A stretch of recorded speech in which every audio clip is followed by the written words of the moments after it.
وبنرحب فيكم بفيديو جديد. حيا الله فيكم، السلام عليكم ورحمة الله تعالى وبركاته.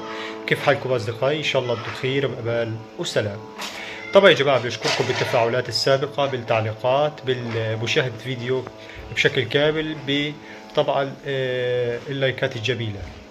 طبعا يا جماعة الفيديو هذا حيكون جديد من نوعه، ولأول مرة نطلق حملة أو نوعية أو نوع من هذا أو من هذه الفيديوهات. تمام، حيكون عندنا جولة في بحر غزة.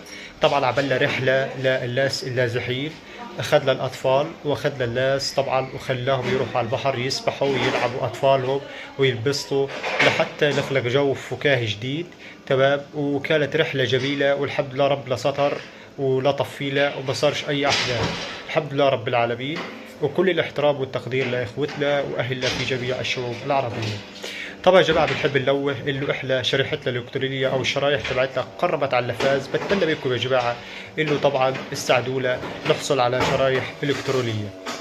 طيب بالنسبه للتنويه التالي يا جماعه، احنا قائمين على مشاريع. طبعا اهم هذه المشاريع اللي هو حفر بئر مياه، وعندنا طبعا مبادرات زي الغذائيه. طبعا يا جماعة في أمور كتير تالية كتكيات الطعام وغيرها. تمام، وحليب الأطفال إلى غيره يعني. تمام، بتمنى انكم تساهموا معنا. رقم الواتساب موجود في أسفل الوصف. كل الاحترام والتقدير. طيب يلا بينا، خلينا نشوف الحلقة. طب يلا بينا. زي ما انتم شايفين أجواء البحر، احنا جيت على بحر طبعا غزة. تمام، هنصور الأجواء في البحر ونشوف فرحة الناس وبهجتهم.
اما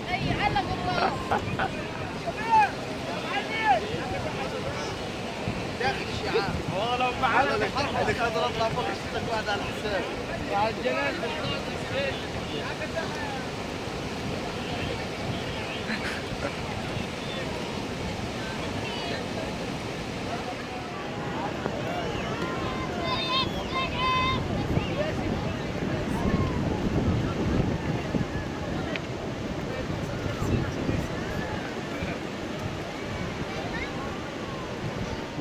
في الختام يا شباب، بنأكد انكم طالما وصلتوا لهان انتوا شاهدتوا الفيديو مشاهدة كاملة، وشكرا لكم كتير.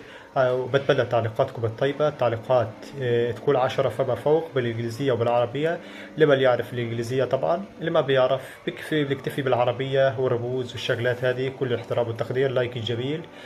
حيا الله فيكم شباب. زي ما انتم شفتوا الفيديو، كانت رحلة رائعة. لأول مرة نطلق هذا النوع من الرحلات، بسبب إنها الناس يعني بصراحة مخلوقة متضايقة. حاولنا نرفع عنهم بقدر الإمكان، وطبعا كل هذا بمساهمتكم ومساعدتكم ووقفتكم معنا. طبعا يا جماعة، اللي قادر فعلا طبعا يقف معنا ويساهم، بتمنى انه يتواصل معنا واتساب. موجود طبعا الرقم في اسفل الوصف، او موجود بتلاقوه في طبعا التعليق المثبت. حيا الله فيكم، والسلام عليكم ورحمة الله تعالى وبركاته.